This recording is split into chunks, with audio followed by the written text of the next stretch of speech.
Welcome to Do Beautiful Things. I'm your host, Jenny Lawson, President and CEO of Keep America Beautiful. On this podcast, we explore all the ways, big or small, that people are stepping up to end litter, rethink recycling, and create cleaner, greener, and more beautiful communities. You'll hear from change makers, industry experts, community leaders, and everyday doers who are showing that when we unite to care for the places we love, we can make a real difference for each other and for the planet we share. So let's get inspired, let's get connected, and let's do beautiful things. Welcome back to Do Beautiful Things. Today's episode is a special one. Recently, during our annual Keep America Beautiful Summit, hosted this year in New Orleans, I had the incredible opportunity to sit down with our honorary co-host. He's a standout leader who's truly moving the needle for a cleaner Louisiana. And he's a standout human, too. From time to time, you meet people who just bring such energy and passion and drive to the change they want to create. They have a vision, and they seem to know everybody. And so they have the power to put those two things together to really make change happen in their communities.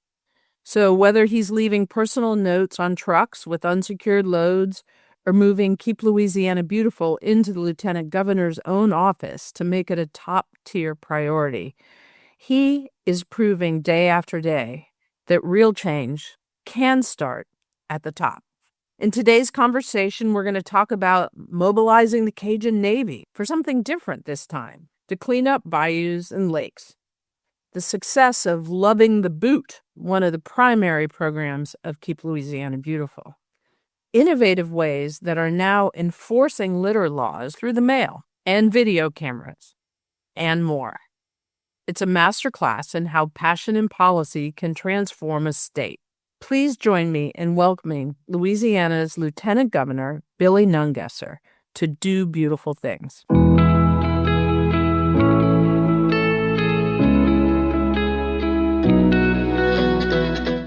So, Lieutenant Governor Nungesser, we've had a crazy few days here. We're not done yet. The big party is happening this evening.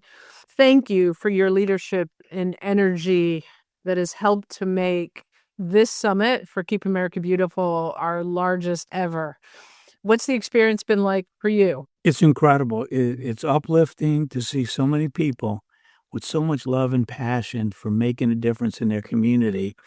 Has been really uplifting. And I think our affiliates here from around the state are just amazed at how much is done in other states.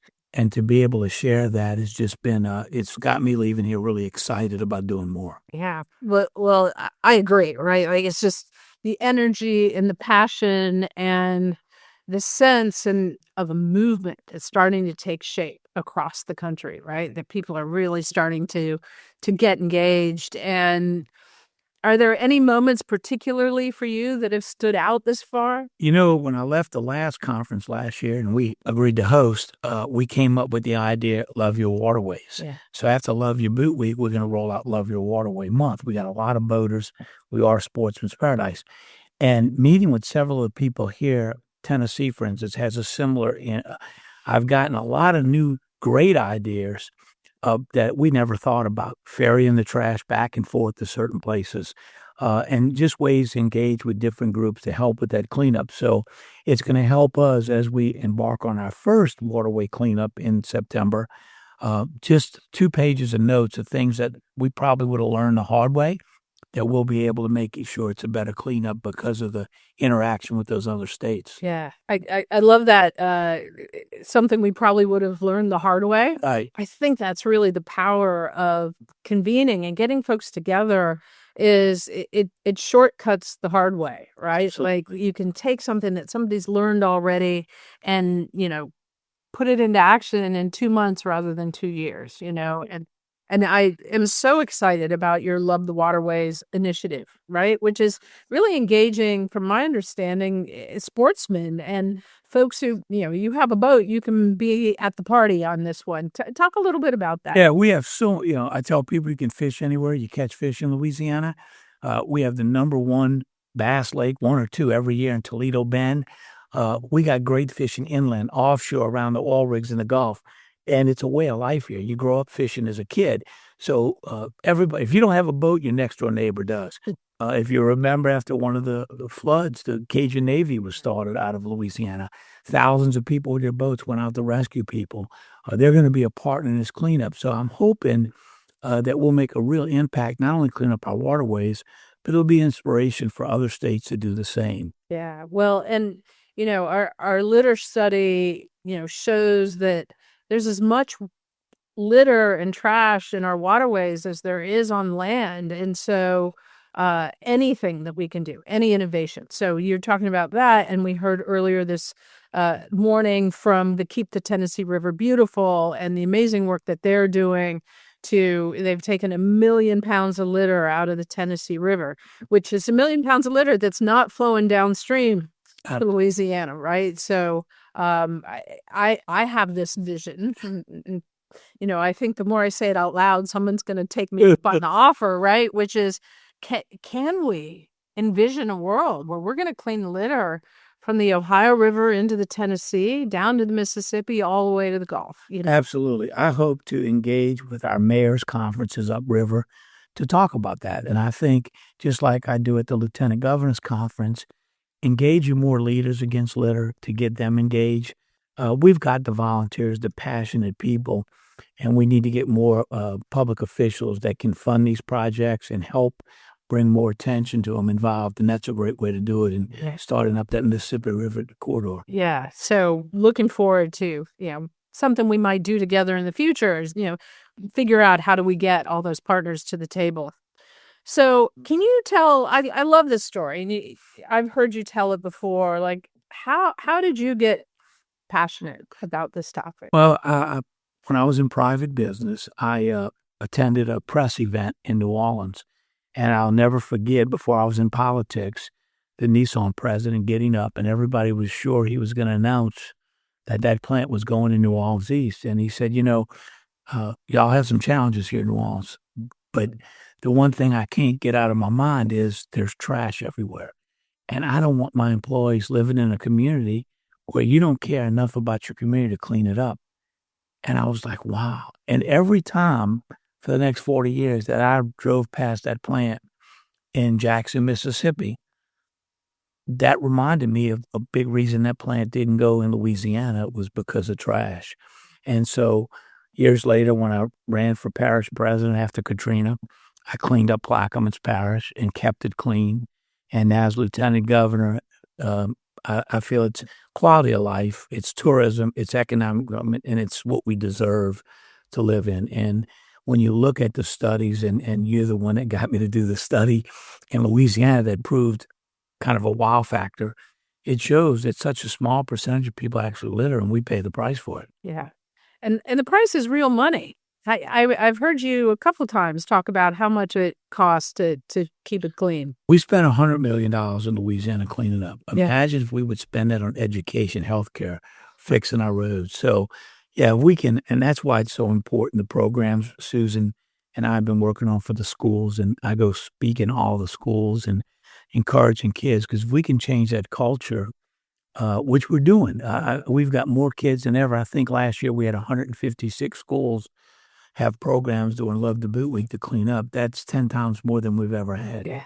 Yeah, I know. The Love the Boot is Keep Louisiana Beautiful's statewide initiative that runs a week, 10 days, but gets the whole state active and engaged. And the numbers that come out of that are remarkable.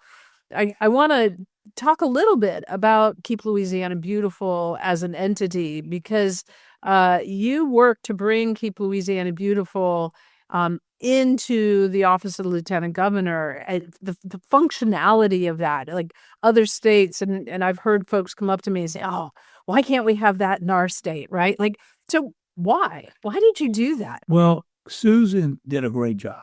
Yeah. She's been passionate. She was limited to a little bit of money that ran through the education department to her. And with all volunteers, her and a very small staff. And I asked the legislature to move it under my office, one, so then I could partner with all my state agencies and be an elected official not just the education department. I could get DOTD, wildlife, fisheries, all those department heads, getting the governor involved. The last governor put a task force together with state police, our sheriff's association, our DAs, the judges, to get everybody in a room to talk about how we fix this. And so to be able to just kick it up a notch, the second in command in Louisiana, making it a priority, has really spread throughout the state. We've got Leaders Against Litter, and I challenge every elected official to go speak in the schools because I do it. And so it's really made a difference. And I've encouraged my other lieutenant governors, if you really want something you can champion, and most politicians, most thing they care about most is reelection. Yeah. It's something that they can champion that both sides of the aisle have to agree on. Nobody's against litter. Nobody's for litter. That's right. So I try to encourage them to get involved. If the motivation is just cleaning up, it's a good thing for them politically. And I think putting it out there to them and getting more of them to get involved is something I'm passionate about as well. So what's your advice to them? Where should folks or leaders who want to come on board, where should they start? Well, I think if your state's struggling to get it up a notch, approach the lieutenant governor. And like I told everybody at the conference, I will travel to your state. I will send a letter to you. I'll call your lieutenant governor if that's the right place. But I think if you get it into one of those top tier offices, if you got a governor that's passionate about it, that's great because the governor controls most of the funding in the state. But if you can get it into one of those top offices where it's a priority and put the right team in charge, it will spread like wildfire across the state. And so I hope to help other states do that as well. Well, it sounds like something that is maybe something we can work on together, right? It's like, how do we pick a set of states and really help folks understand the power and the opportunity of paying more attention to this at the legislative effort? One of the notes I took, and I think we need to get you to come to the Lieutenant Governor's Conference, and we'll see how that works in your schedule and make a presentation. And that would be a great start because some of those that do well at cleanup will be there, but some that don't do so well. And we can kind of get them all to make an agreement. So we'll make sure to do that. I love that idea. New idea. Any conversation, right? We talked this morning at the breakfast about sometimes you just need to sit down with someone with a cup of coffee and great things happen, right? So cool idea. So our friends at Starbucks, sometimes you just need to sit down with a cup of coffee. So looking ahead, what are the challenges out there and the opportunities in litter management, beautification too, right? Environmental stewardship. Where's recycling fit in? Well, yeah, all those things. Yeah. I was trying to read hearing Litterer Johnson's granddaughter speak. I want to get the wildfire program back in. We have a problem growing the seed, so we've got to find a seed place to get those seeds. I want to get that program back going. Funding is always going to be an issue. Yeah. We tried to add $1 to renewal of the driver's license. We used to renew it every other year. Now it's every 10 years, but we haven't raised the fee in 30 years. We just asked for $1 on there to go towards litter. We couldn't get that with so many needs in the state. So funding's always going to be. But one thing, your study that you helped us with here in Louisiana, when we did that study, it showed if we spend a little more money on the front end, we can save millions on the back end. So that should help us going forward to try to get some additional funding from the state. And I think getting the message, it's a law in Louisiana, you have to teach litter in the schools, but they all don't do it. Yeah. We just provided new materials, a new video with the animals talking to the kids, for the small kids, saying, I don't litter where you live, don't litter where I live. But getting those schools to continue to teach it over and over again, I think is going to be an important part of changing the culture. Yeah. And I think those are challenges that we're going to continue to just work towards. Yeah. I read something once that the biggest agent of change is a second grader, right? Like they can make their parents do just about anything. I tell kids, first off, when I speak, after I get them to pledge to be a leader against litter, I give them a free pass for them and their family to go to any state park. And I tell them that if your parents litter, I want you to call the lieutenant governor. And I've had a few moms call my office and say, Did you tell my son? Just want to make sure he wasn't lying to me. They love to tell their parents what to do. So I love that incentive, though, that you just give everyone a pass to the state park, and one, it gets kids out in nature, and they feel like they've won a prize for doing some new behavior. Oh my gosh, I love that. So we're learning two things here today. So from your perspective, how can the Keep America Beautiful network respond to the emerging challenges and opportunities that's, at scale? Like that's a challenge. I think we just talked about the Lieutenant Governor's Conference. I think having this organization talk about the positive things we've done, the challenges ahead, and how do we do better, and bringing the government agencies on board with that. I had dinner the other night with Senator Cassidy, who was in a race here for election, and discussed how important it was to me. And of course, he offers his support. But I think a lot of them, with so much going on in Washington and in Baton Rouge here and every state, sometimes it gets kicked to the curb. So I think a lot of what you're doing with the studies and the wow factors, wow, this is really taking place, and this is what we've done, and there's so much more to do. I think keeping it out there in the public eye is going to lead to positive change. Yeah. Well, thank you.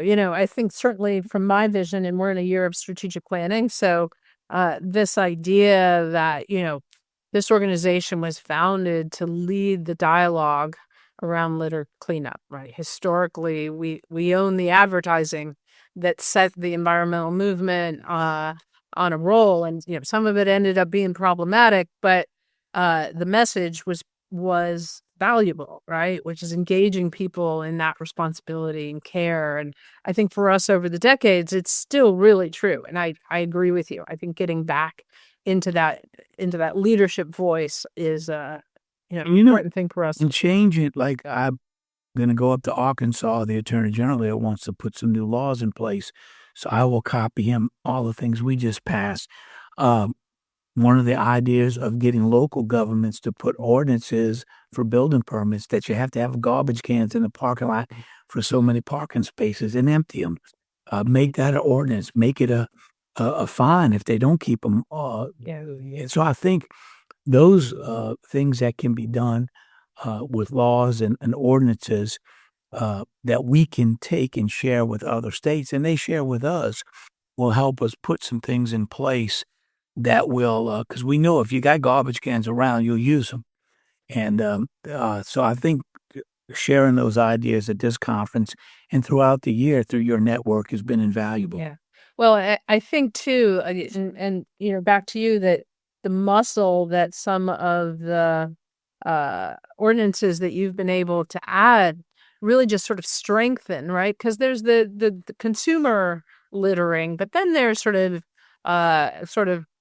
more unethical littering and illegal littering through, illegal dumping and, construction waste. Our research really shows that these things are huge problems. And you've done something to really tackle that is, I think, maybe the first in the country. You want to talk a little bit about that? Yeah, well, we've made it where we can mail a litter ticket now. So if you report someone, you sign an affidavit, they will get a litter ticket in the mail, which is a first, because we just don't have enough eyes out there with law enforcement. Our park rangers now can write litter tickets. So if they get a call that's gross litter, and they will react and write that ticket. And then I realized just recently, right before this conference, that we've had some people report litter flying out of trucks or dumpsters that they were exempt from paying litter tickets. So we're going to be fighting to get those exemptions taken away.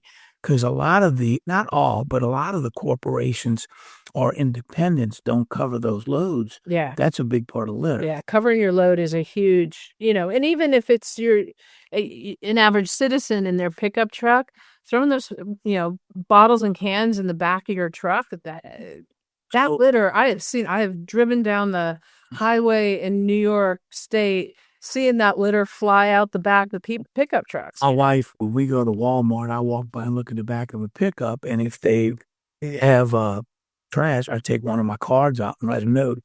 Is a Lieutenant Governor, please clean up. She thinks I'm going to get shot one day, but It's one pickup truck at a time. Yeah, no, and I think people just don't think about it. They don't think about what happens when you take off at 60 miles an hour, the litter's going to come out the back of the truck. So, I think this is innovation happening here that I think is really exciting and largely attributed to your energy. And I'm just very, very grateful to you, Lieutenant Governor, for all that you're doing. So, there's a couple more questions here, but I think, what advice would you have for leaders who are listening? Because we kind of run the gamut of who listens. I think engaging private business to partner, because we're never going to get enough money from government. And what I've been doing is reaching out to corporations or business saying, what can I do to make it worth your while to put up more money? Yeah. Do you want to be on the billboard saying clean up Louisiana? Thank you, Coca-Cola. Do you want to be in a commercial? But tell me, what can I do to add value to your donation? Because you have to get, return on your investment, besides the feel good of cleaning up a community. And I think starting to engage that conversation with a lot of different companies on a lot of different levels is going to do well. I'll be disappointed if we can't raise a lot of money by partnering with them and give them some return on the investment. I think a lot of people want people to write a check, but don't ask them, what can we do to help you? Yeah. And that's how I've been getting some of these companies to come aboard. We'll come to a press conference in front of your store. We'll tag you in everything we do and talk about how you're a great steward. Tell me what else we can do. And I think that's great advice for people that I come from private business before I was elected official. And so I realized the value of having a partner that will help advertise and promote the good stuff you're doing. It's not just give me a check. What can we do to help you? And the other thing is to invest in the materials for our kids at every grade level, and to encourage those schools to continue to teach about litter. And then one of the greatest programs I think we did is Leaders Against Litter. I ask every elected official to go speak in schools. I think I'm speaking in 5 schools this week. People say, why do you go to schools they can't vote? Well, that's not why I go there. But I think speaking to those kids, telling them how important it is, means the world of difference. And if half of them go home and tell their parents, we're making progress. That's right. Well, Lieutenant Governor, thank you so much. Well, you're an inspiration to me, so thank you. Right back at you. So the Lieutenant Governor has been with us through this whole conference, which is remarkable. This is not a drive-by. This is a passion. This is, and it's so well respected. We're incredibly, incredibly grateful. Thank you for joining. Looking forward to keeping doing beautiful things together. Look forward to seeing you at the reception tonight. Sounds great. Yeah. The side story is we are delighted to be visiting the Cabildo this evening to celebrate the history of Louisiana and the history of the long partnership. So thank you so much. Yeah. It's inspiring when leaders put beauty at the core of a state's identity. From mobilizing boaters on the water to teaching the next generation in the classroom, Louisiana is working hard to set a powerful example for the rest of the country. So thank you, Billy Nungesser, for all that you're doing and all that you envision that we might do together in the future. So before I go today, I want to invite you to be a part of something even bigger. As we look toward the 250th anniversary of the United States, Keep America Beautiful is leading the greatest American cleanup. This is our chance to come together and ensure our country is at its best and brightest and most beautiful for this historic milestone. Whether you're in Louisiana or anywhere else across the country, you can make a difference. Visit KAB.org to learn more, to join one of our fun campaigns, and together we can show the country what we can achieve when we're all focused on keeping America beautiful.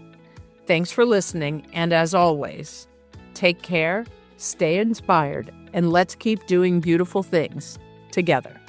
See you in the next episode.